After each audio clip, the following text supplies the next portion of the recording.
If we're in a situation where we're trying to communicate with someone, whether it's a simple idea or a complex idea, taking them out of that process by doing something that's shocking or jarring is counter to what we're trying to achieve.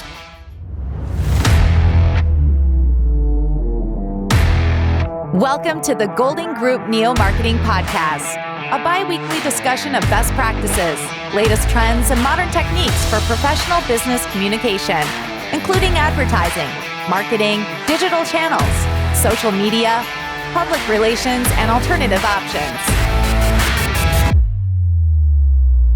Good day, Kyle. How are you, sir? Hello there, Professor Pritch. How are you? I'm doing all right. Still vertical. Fantastic. Absolutely. Love it. Absolutely. You know, in this podcast, we've had a lot of discussions about ethics. We've had discussions about integrity. We've had discussions about civility. And so I'm going to, once again, tippy-toe up to the political line. Okay. But it's something that I think it really needs to be talked about more, and that is civility. For sure. Right? Yes. And what tipped my thinking on this again for this podcast was a commentary in the Wall Street Journal, I think it was yesterday, that the town of Fostoria, Ohio, small town in northwestern Ohio, famous for 100 trains a day going through town. Okay. Right? In 1998, the city council passed a code of conduct. Okay. Okay. It was voluntary. There was no enforcement. Suggestion. Absolutely. And it created some controversy because some people said, well, you shouldn't tell the community how to act, right? Well, if we acted properly, nobody would have to do that. That's right? true. Yeah. So, okay. yeah. So I'm suggesting that as we think about the organization's mission, as we consider our ethical stances on things, that perhaps we should revisit our mission statements and our value statements. Yes. And include some of this code of conduct stuff. Not necessarily for the consumer's benefit, although that ultimately will benefit, but not a direct, right? It's not a direct one-to-one, yeah. What is that? It's the employee-employer relationship and how that translates into the company's reputation in the local community. That makes sense, yeah. And it's simple. Don't cuss in public. I mean, that's a hard one. I fail at that a little bit. That's a hard one. I sailor. I understand it. You're a former military guy. You've been around it. I've came up in the music business, so I've been around it too. Right. And I will slip sometimes. Now, when I'm in a professional setting, I try not to. I really think long and hard about it, and when I do slip, I try not to make a big deal of it. Just kind of go along. Right. But I get the general idea of politeness that comes with watching your language. Yep. What they used to say around mixed company, right? When you're around other people, you may not just know or be as comfortable with to be that familiar. And it's considering the other person, which is the basis of civility. For sure. Right? Yes. I may make you uncomfortable. It's dropping an F-bomb for a former Navy guy is not a big deal. Yeah. But in public, somebody's going to be offended by that, and that's not what we want. True. It's not what we need. And if we're in a situation where we're trying to communicate with someone, whether it's a simple idea or a complex idea, taking them out of that process by doing something that's shocking or jarring is counter to what we're trying to achieve. So, if we want to be successful in our communication, not offending people is a great place to start. Yep. And easy to do if you really think about it. If you think about it, that's right. One of the other things in their code of conduct was don't lie. Well, duh. 1,000%. How could I agree? There's no way you could disagree. I can't agree more than that. Right. Never lie. Never lie. No lie. Don't obfuscate. Nope. Don't tell half the Don't story, spin. half truths. No. Yeah, there's that word. The word that Pritch can't. I just almost leapt across the table then. And you said it. I didn't. Even I say know. it. I said it. Folks, in case you have not figured this out yet, we wholeheartedly agree with that. never, ever not tell the truth and never lie. Don't do these things. Don't and obfuscate. Whatever the short-term heartburn you think you would have by not telling someone the truth is BS. Yep. Get over it, get past it, admit to it, and get gone. We could have a whole and session. I think we have. We've talked about this on the that, podcast plenty of times. And I think white lies end up in that bucket too. Yes, for sure. Don't shout or talk too loudly while in the presence of other people. I agree. It comes off very off-putting. Yes. It goes back to a little bit of that, like you take people out of the conversation, the flow of the conversation, if they feel like they're being scolded or talked to, or you're making demands, or maybe they feel like this raised voice. And I'm one, I've got a voice that does that, and I'm capable of doing it when I absolutely have to. Say I'm comfortable when I'm have to, and I try not to have to. But when you do it for effect, and you know that you're changing the conversation by raising your voice, then you should understand the opposite, which is when you inadvertently raise your voice, that you are taking people out of the conversation. Yeah, absolutely. Yes, absolutely. So this may sound a little silly, but I think these are really things that we should be living by. It's simple. And individually, we need to inculcate these values, but as an organization, we can help our employees inculcate those values by including them in our organizational mission or value statement. I can tell you one of the great values of getting older is the experience that comes with it, right? And the better just understanding the world around you. As a young person, especially the first half of my life, if you will, my under 30, if you will, I thought the way to be successful, to command a room, to command attention, etc., was to be aggressive, to be loud, to be boisterous, to be bold, and not in a bold in an interesting way, but bold in a just take charge, no matter what this, not actually paying attention to the situation, and which is really selfish. Really, just I'm here to get mine. Right. And I had some idea that's how you, especially as a young person trying to command attention for other people who more experience in a higher position in the world, that you just have to go and take it. Right. Well, that's just not true.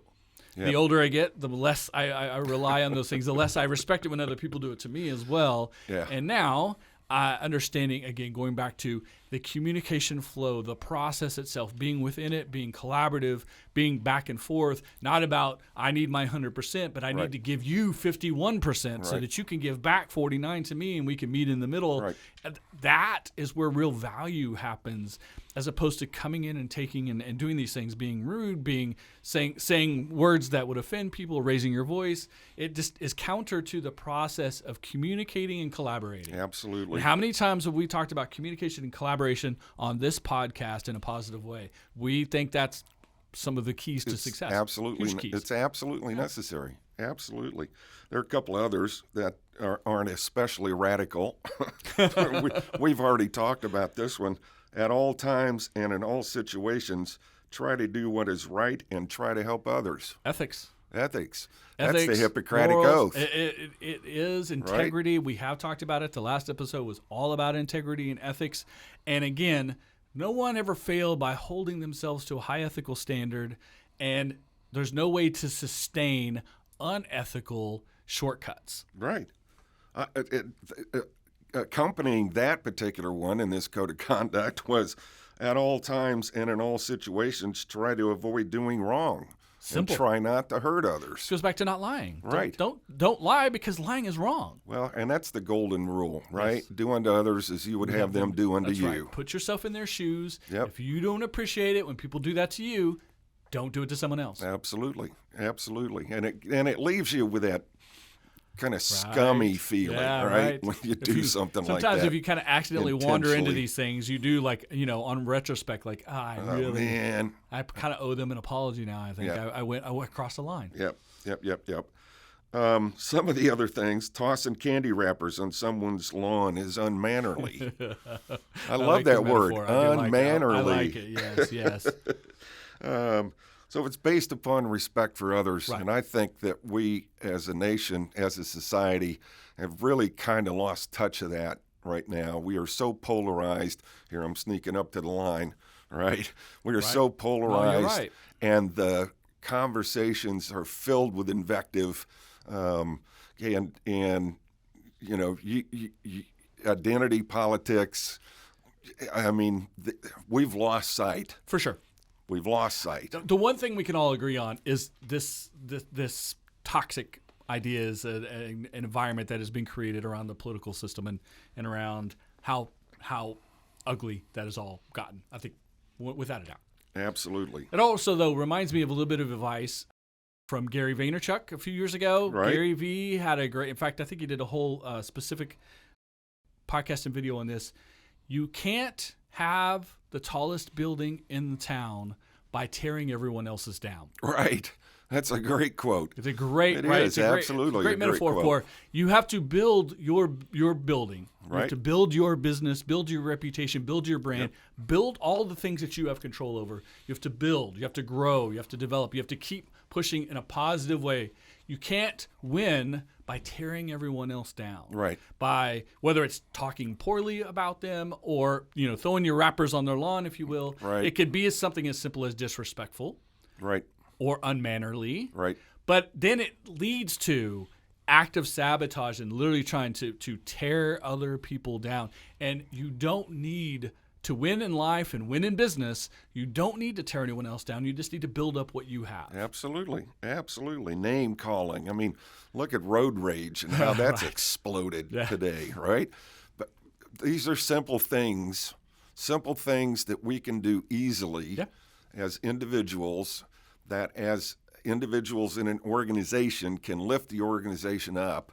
And that's where I'm with you. This is where we need to be focusing. Yeah, this is a great starting place because there's no cost. Right.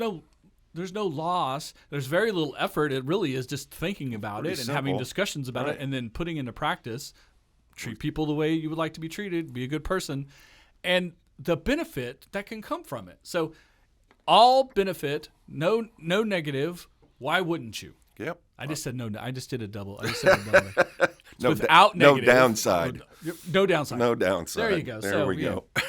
No negative. So anyway, that's what's on my mind, and I'm hoping that maybe through this podcast we can get it on others' minds. I agree. And we can turn this thing around. Right. It's like turning an aircraft carrier. It's not going to turn all at once, and it's not going to turn sharply. But you got to move the wheel before you can make the turn. It's going to take all of us participating, and this is a starting place. Yep. These were some basic ideas, but that is where you start, right? At the most basic ideas. Most basic. But it also is incumbent on leadership. People at the top, whether you're officially the leader you're because of your title and your position in a business, or you're an influencer, or you're someone in your community that people follow your behavior, or simply just having a stature that other people look up to and say, that's he or she was successful like that. I should model my career and my life after that. It starts there, but it also starts, again, being an official part of your business, making it important, making it valuable to be employed. In our scenario here's the things we think about. That goes back to corporate culture and how things develop, because corporate culture and things like that develop slow, in a good way, and if you need to fix corporate culture, it takes a long time too. It's the turning the battleship is a great example of how slowly those things happen. But you have to start this basic level, and then as you do this and you see the fruits of that labor, you can get more specific about, as you do your customer service training and how you do your employee interpersonal communication training, your HR issues and how people treat each other in the workplace, and all of those things. But if you can't start with not being rude to each other, name calling, and tearing each other down as you try to get I'm going to get the promotion by screwing over everyone else in my department, and then I got to work with those people. If you can't do that, you're never going to get to some really elegant execution of, and we won't ever fix this big polluted mess we're all in now. So this is a great starting place. Absolutely, I absolutely agree. So we hope that this might get you thinking. We hope that you can. Give us some comments. Give us some feedback on this. Tell us if you think it's hooey. Give us some suggestions on how else we can make this place this country. Give us some great place. examples of ways that you've incorporated these ideas into your business or your personal philosophy. Great idea. We'd love to hear that. We would love to hear that. So smash the subscribe button, hit the bell. I mean, be partners with us in this journey together. Until next time, ciao. Good luck.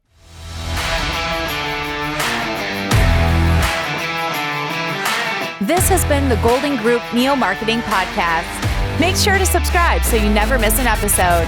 Tell a friend, leave a review, and engage with us on social media. Thanks for listening.